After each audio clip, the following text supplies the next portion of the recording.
అభివృద్ధి పనులకు ప్రతిపాదనలు. జిల్లాలో విస్తృతంగా పర్యటించిన వైద్య ఆరోగ్య శాఖ మంత్రి సత్యకుమార్ యాదవ్. ఆసుపత్రుల సందర్శన, మెరుగైన సౌకర్యాలు కల్పిస్తామని వెల్లడి. రాష్ట్ర వైద్య ఆరోగ్య శాఖ మంత్రి సత్యకుమార్ యాదవ్ శుక్రవారం పార్వతీపురం మన్యం జిల్లాలో విస్తృతంగా పర్యటించారు. సీతంపేట ఆరోగ్య కేంద్రాన్ని సందర్శించి రోగులకు అందుతున్న వైద్య సేవలను పరిశీలించారు. అనంతరం జోగంపేట కస్తూరిబా గాంధీ బాలికల విద్యాలయాన్ని తనిఖీ చేశారు.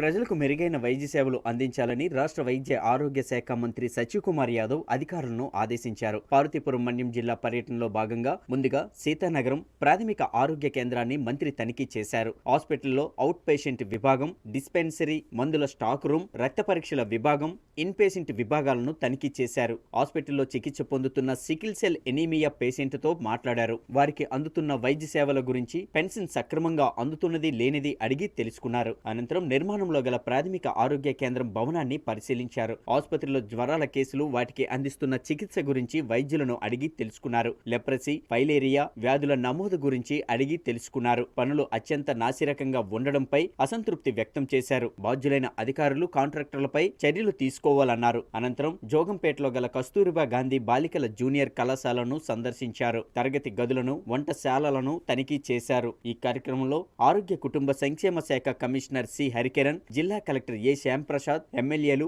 బోనెల విజయచంద్ర, తోయిక జగదీశ్వరి, నిమ్మక జయరాజు, అధికారులు, కార్యకర్తలు పాల్గొన్నారు.